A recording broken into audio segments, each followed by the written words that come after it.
Yeah. Okay.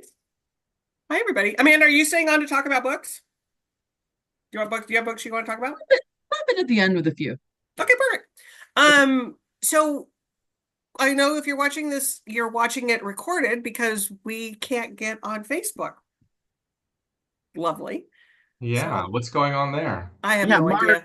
Mark is dropping the ball. Mark's dropping the ball. Whoever owns Zoom's dropping the ball. So we're probably going to, from now on, go to where if you want to do come in with us live, that we're going to have it as a webinar, so that you can come into us live and we can do the chat and stuff because I love that. And I think that there is some fun component to it being live. It's just too much frustration with us and trying to get Zoom and Facebook to talk to each other. We'll still post it on Facebook later, like we do, and we'll post it on YouTube later. So we get lots of views watching that. But if you want to come in live with us from now on, we'll have it on our webpage every week that you can register for. I'll have to look and see because I've never done a recurring webinar, and I might just be able to do a recurring thing so that you just get notified every week that it's happening and you can come on. So, And you did it oh, that other time, and it worked. yeah, when it was Worked. just Julie. Exactly.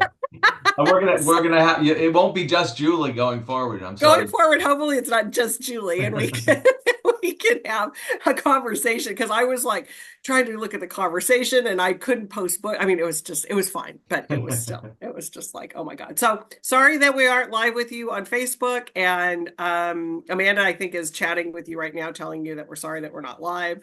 And then we'll do some different stuff for next week. And plus we're going to the holiday, so there's all kinds of good stuff that's going to happen. So I even have books that I want to talk about this week. So Excellent. it's a fun week. So Tom, we're going to start with you. I'm assuming. Oh, you and then Julia, you'll go next, and then I'll pop in at the end. So Okay, let's so I'll go, start. Tom. Go ahead, So I Tom. think you might gather from my first book and even maybe some of my other books, kind of where my head is today. So Oh, the first book we published about a month ago, a bestseller called Lucky Loser. How Donald Trump squandered his father's fortune and created the illusion of success. An important book I want to point out at any time because these are the two reporters. They're Russ Buettner and Suzanne Craig. They won the Pulitzer Prize in 2019 for their writers for the New York Times. They were the ones who revealed at that time, went through all of the tax returns and wrote big stories about what was in the tax returns, which we haven't been able to see. Um, so then they took all of that exhaustive research they did, but this book is not just about the tax returns. This is about, well, and when you hear Kamala Harris, for example, say Trump was given to, which he of course says he was, didn't happen. He was given $400 million, right? Is that right? I think that's what she mhm, says. mhm. And it comes from their reporting. That's how we know he was handed that money by Fred, his father. So there's all of that information about the early life, and then there's the stuff about The Apprentice is jaw-dropping, like the behind the scenes stuff that they've come up with. I mean, the place was they made it look like this gold palace, but it was really a stinking mess. Just saying, from what I've read in the book. So here we have it. Take it for what it's worth, and one of the great titles, I think, Lucky Loser. Oh, Um, I think Trump books have given us, if nothing else, great titles. They are often just really. great titles, and that's a really good cover too, I have to say. It's an excellent book too, if you can face the material that is in there. Well, yeah, exactly. I mean, that's the thing. It's just like, and sometimes I think though, it's like we might be at a fatigue point too. Yes, I think so. So Yeah. it's one of those things where, well, there you go. All right, Tom. Thank you. Okay, Julia, I think you've got. Julie's saying thank you, but she's really saying no, thank you. Oh, no, thank you. Oh, no. Well, I mean, not about so much about the book because I love anybody that's going to dig deep into that stuff, but it's just like it comes down to those things, though, that the people that need to read it won't. So, anyways, okay, Julia, I think that Amanda probably gave you screen sharing capabilities. Okay, I don't need it for the first book. Oh, okay. Because I have a children's picture book Oh, that look I how cute. am talking about. This is the follow-up to the Caldecott winning, extremely popular Night Owl. This was the original Night Owl, which is about an owl who would like to be a knight, and he can be a very good knight because he can stay up all night, as owls do. And this follow up to it, Night Owl and Early Bird, is about this little sparrow who would like to also be a knight because he read about Night Owl's knightship. I don't know if that's the right word. Um, and It's so cute. I can't stand it. I know. And he wants to try to be a knight too, but his special power is that he's up early. So it's got these wonderful illustrations by Christopher Denise. It's so like there's danger obviously, but then there's also like fun snowy owl images. It's just a delight. It's when this book got announced at our sales conference, I did not work for Hachette when the original came out, and one of the things that I sort of was at a disadvantage of when I came into Hachette is that I hadn't sold children's books in a very long time. And so I didn't know and I don't have a ton of kids around me. And so I don't know all the like new kids books and the noise that every single other rep and person in the room made when this was announced, like how excited they were. I was like, oh, pay attention to this. And then as I've been more aware of it and gone around to stores, I mean, people love this book and this series. And after reading through them, no question as to why they're delightful and charming. And if you need an escape this week to just read to the kids in your life, I think this is the way to go.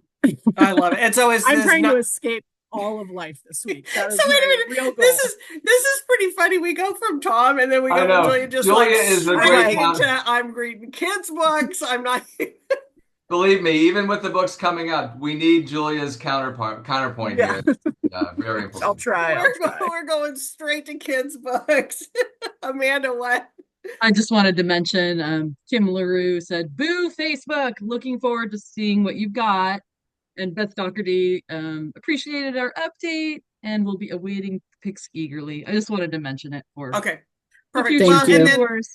And then we'll go in. Yeah, our like definitely our regular viewers who we was being with today. And so we're definitely going to turn it into a webinar and we'll just skip trying to even talk to Facebook anymore. So boo Facebook. But Julia, Night Owl and Early Bird is out tomorrow, or is it already out? It's already out. It came out maybe a week or two ago. I've had so many big books in October that I like I'm really like drowning in books. But that looks so cute. That looks great. I mean, it just looks so cute. Yeah, it's out now, so you can get it. Okay, I'm going to talk to you about one of my favorite books, and I've been waiting for this one to come out, and I absolutely love this book, and I'd give it the 5 out of 5 Julie stars for this one, Like Mother, by Susan Rieger. It's just what it says, Like Mother. It's a story of a girl whose mom gets sent to an asylum when she's like 2 years old. Well, she grows up to be this like really powerful editor at a big newspaper, and she's put her career over family. So it's her story, but then it's her daughter's story about how she wishes her mother would be not this like, powerful woman, but yet she's proud of her as a powerful woman, but wants her to like go to the PTA meetings and stuff. So it's these generations of mother-daughter relationships. It's funny, it's poignant, it just like you can't put it down, you just like zing right into it. I'll just read you real quick what I wrote about it. 5 out of 5 stars. Whip smart, funny, tender, just all the feels on this one. I loved every minute of reading it. Susan Rieger is a force with language and insight into the complicated lives of women as mothers and daughters, and I can't wait for everybody to read it. So that's great. It is that good. So is it a debut? That I can't remember. Hold on. She's a graduate of Columbia Law School. She has worked president of college dean at at Yale, associate provost at Columbia. She's got some chops. Yeah, really. She has taught law to undergraduate she's the author of The Heirs and the Divorce Papers. So no, it's not. So she wrote The Heirs, which was another book that some of you may have read too. I didn't read either one of those, but loved this. So Like Mother. That's a great addition to the fall. The so many good books for the fall. Like that's Yeah. a new And one. this one, it's like, because what we were talking about earlier, I was talking with like Mallory and about this earlier. It's like publishing is publishing a lot of books trying to kind of catch up with like Colleen Hoover. And so there's not a lot of books that are written for like my age. That's that 50, 60 plus person that's kind of like, where this is just in the sweet spot of that. Oh, that's Just great. smart, well written, and just, it's a good one. So loved it. All right, Tom, where are you going to take us Are down you to sure now? you want to come back to me, Where are Julie? we going? Where are you going to take us You down may to now, regret Tom? this, but and now this I the, kind of can't wait. now the title of this book that I'm going to talk about in no way relates to this book, but it's Okay. called The Maniac. Oh, And it's by love this book. Benjamin Labatut. So it's out in paperback. So I thought I'm going to talk about a couple of paperbacks. Now, this, as you may remember, Julie, this is not, I wouldn't call it uplifting, New. but it is important and so good. So it's the story of John von Neumann, the mathematician who really is the founder of all of the innovation in the next. So that was before World War II, and that he came through with so many of his, scientific breakthroughs. But his influence continued all through the century, and then at the very end, it's the last section takes us to AI. So it's very up to the minute, contemporary. Important. I mean, he's a writer that, and I think in the long run, so it's great to have it in paperback. In the long run, this is going to be a book that is taught. It's a classic of its kind, and he mixes his way of working. It's fiction, but his way of working is to mix fact and fiction, so that the reader can't, in the end, tell what is exactly true and what isn't. But it leads to I kind of like a breakthrough of knowledge. Like you feel like you understand this in a way you might not if you just read a biography of von Neumann.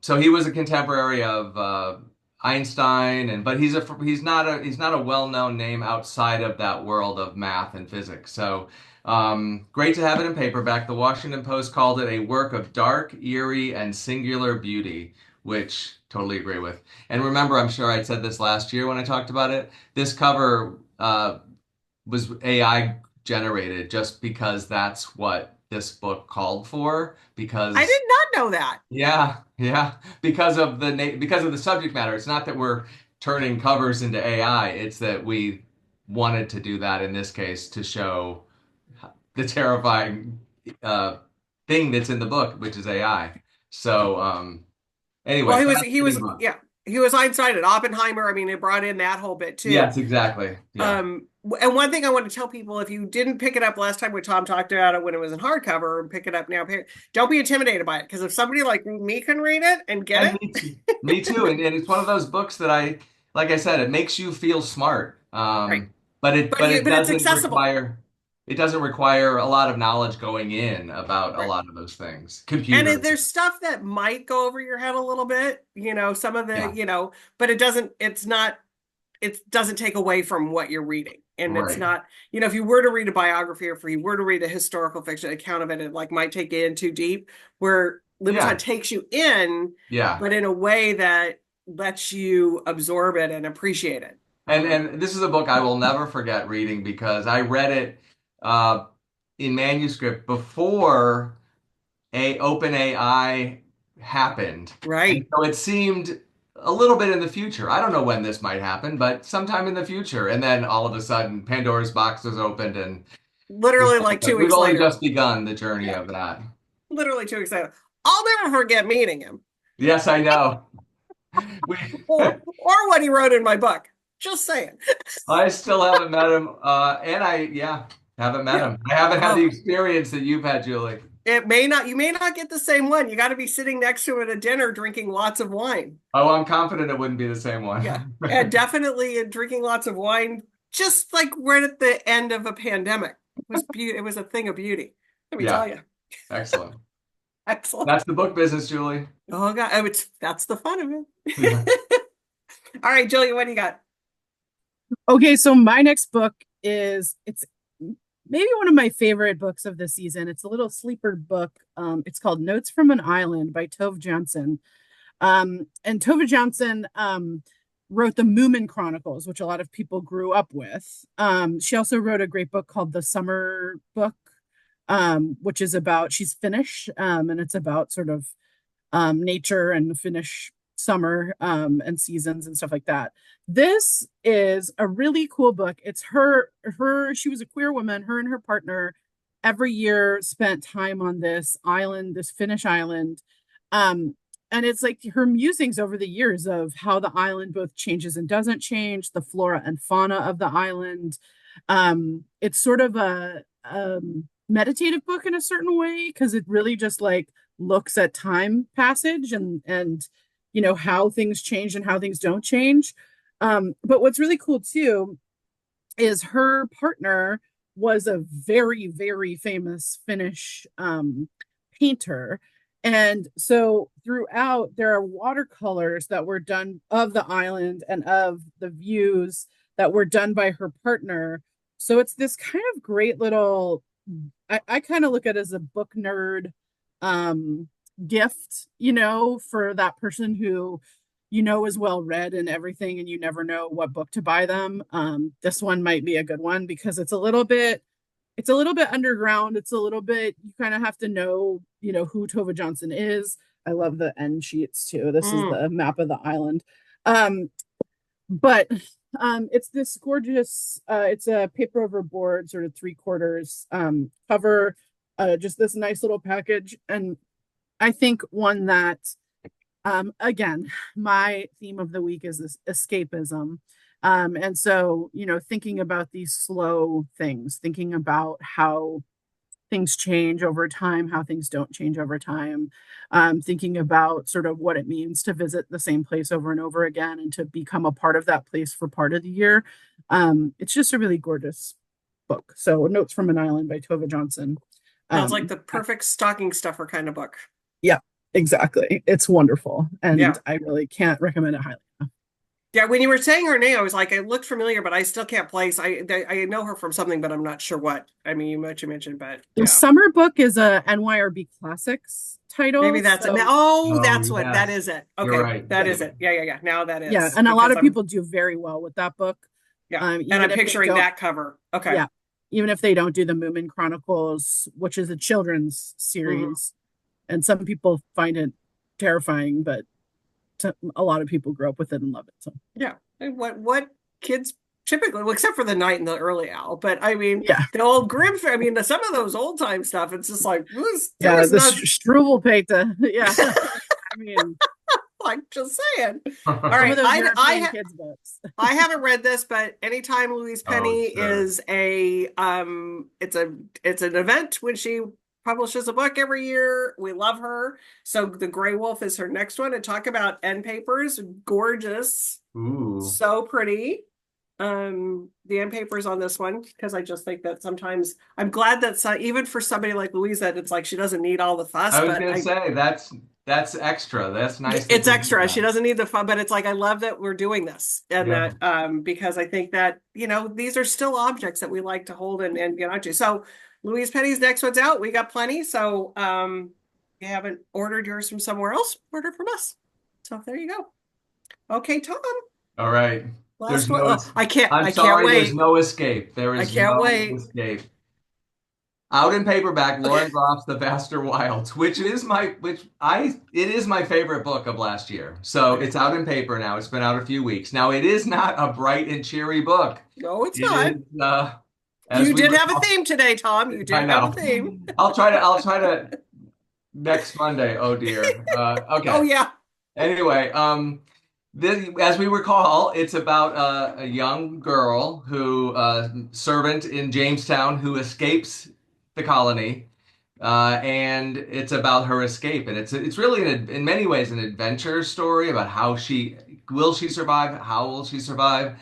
But Lauren Groff, you don't have to read it this way, but it is a larger project for her. She did Matrix right before this, which was 12th century Catholicism and women, the subject matter of these books is women in history and how they have been, how they've overcome I guess the patriarchy, you'd say.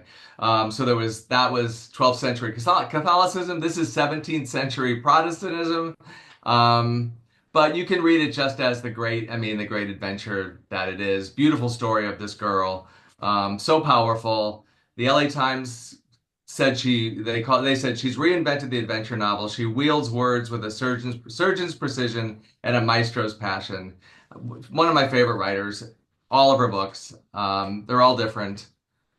Lauren Groff. They all are so and different. Since last year, an indie bookseller. Right. In Florida. So that's a new thing for her.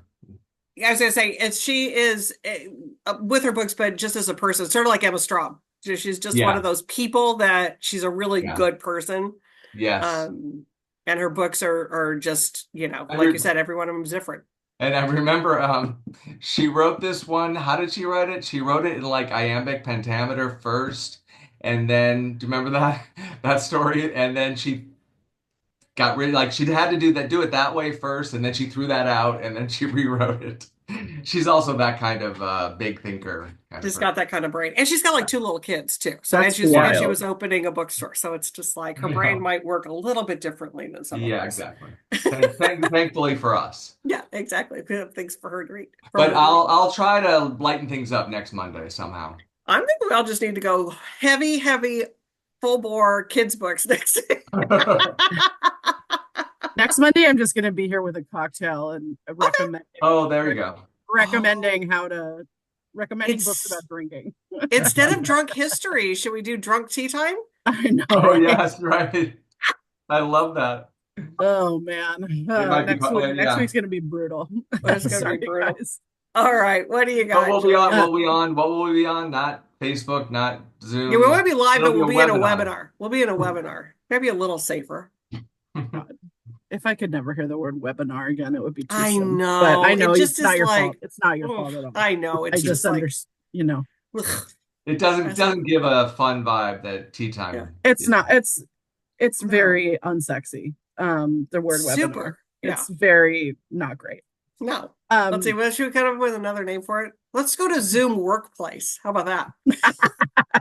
Teams. Teams. Okay, what do you got? Okay, so my last one is called The Universe in Verse. Pretty cover. Portals to Wonder Through Science and Poetry. This is by Maria Papova, who does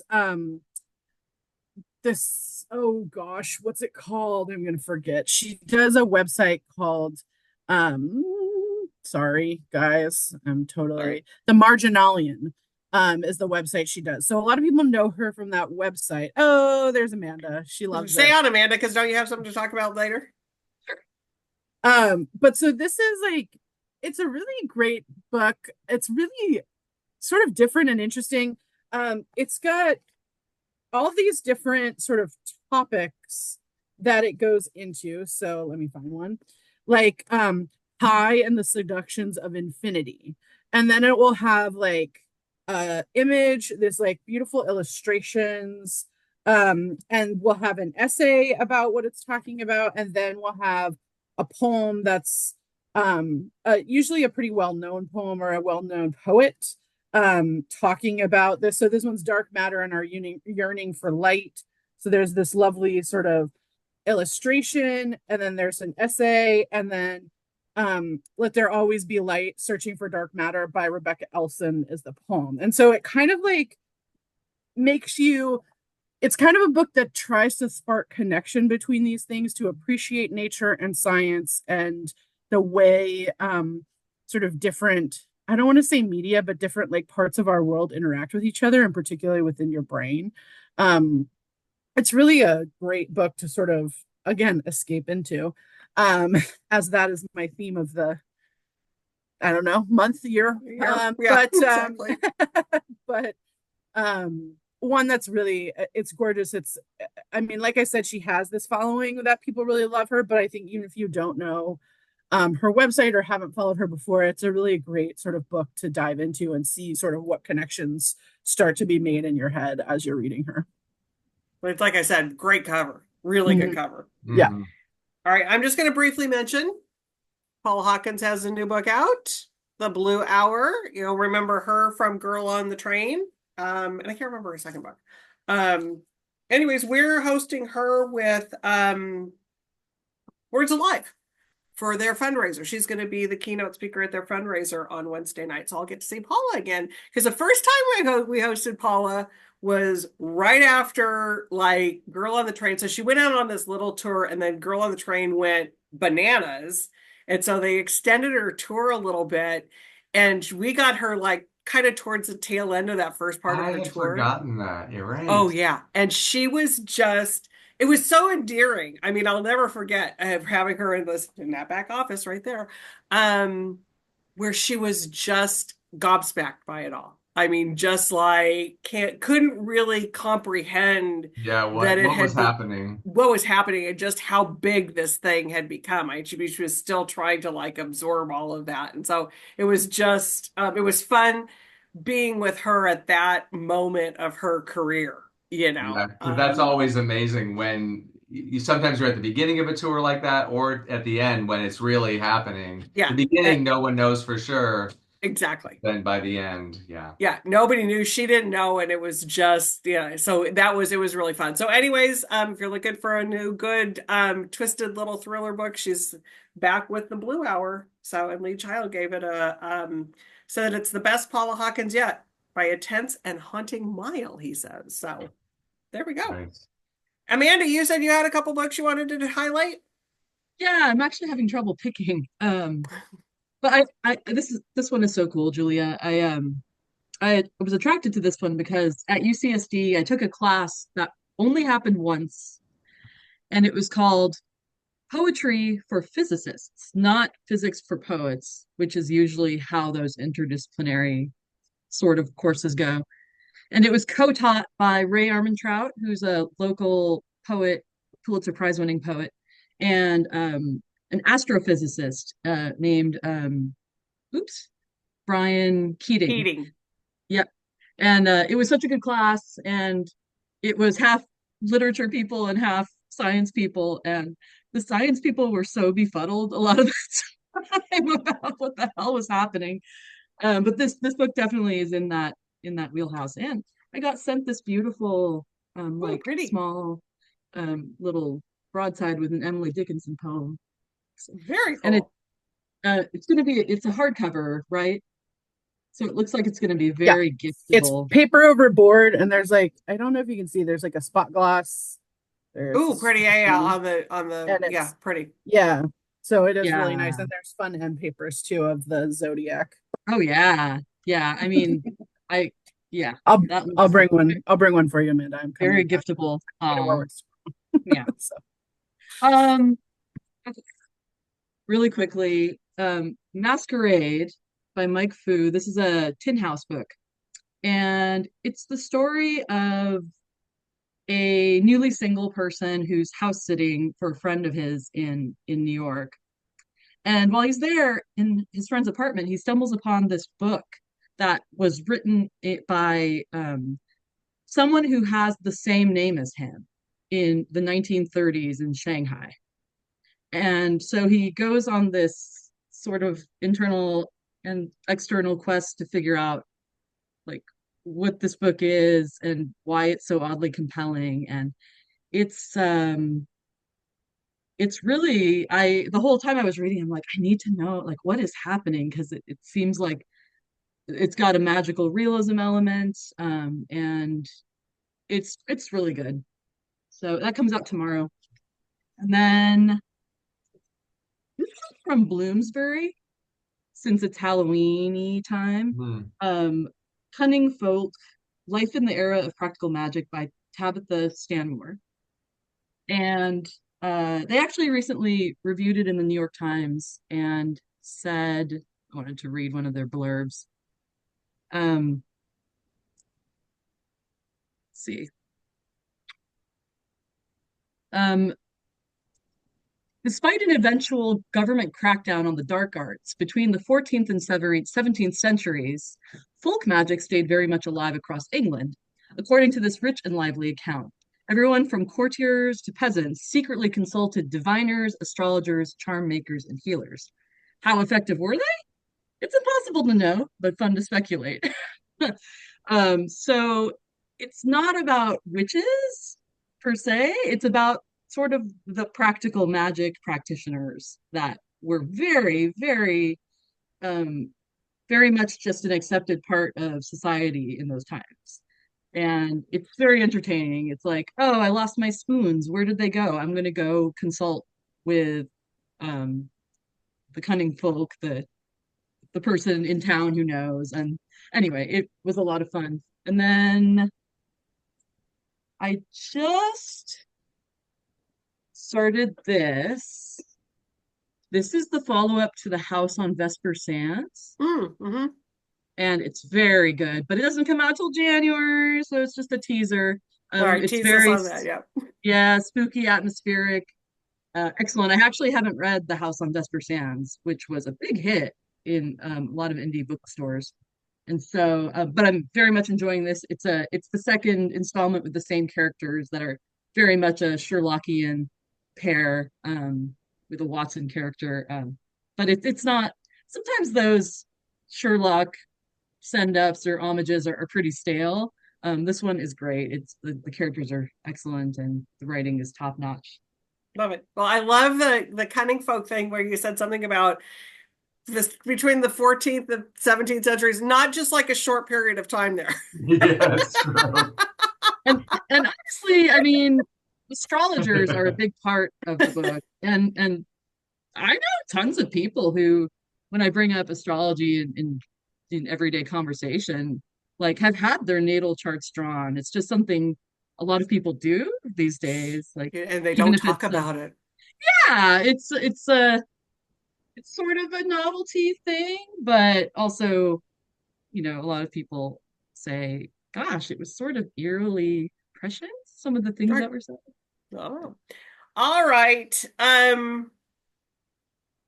It's just going to be a regular week, folks. Yeah. Just keep reading. I'm gonna take Julia's advice and escape into children's books and you name it. Yep. And just Yes. don't watch too much of the news, because when it all comes down to it, we got one vote. And Yeah. we can't really control anything else but that. And so just Oh, that's right. I need to vote. I haven't done that yet. I got to do that. make your plan, Tom. Make Yes, your plan. I will. Tom, don't give me a heart attack right now. Exactly. We happen to live in one of the states, and I think it's pretty I determined know, what's but going to happen. there are I'm still measures. gonna use my power. Well, the Don't ballot make me get all measures. political science on you. Yeah. There The are ballot measures. propositions, Yes, there are. I've There are been doing local research. officials. Yes. Yes. the local stuff, that's always, it's like a lot of people do that last and sort of offhand, but those are the really important ones often. Super important. Okay. I'm gonna make a plan, a voting plan. All right, I'm writing this I mean, down. I always take in, because I can't trust my brain anymore. So I like take in the little thing that tells me, I fill it out I do too. I fill it out in because advance. Yeah. because I can't, if I was just looking at what did I think about that one? I can't remember. So anyways, read some good books. There are definitely some good books out there this week. And next week, maybe we'll do drunk tea time. Yes, I love it. I don't know.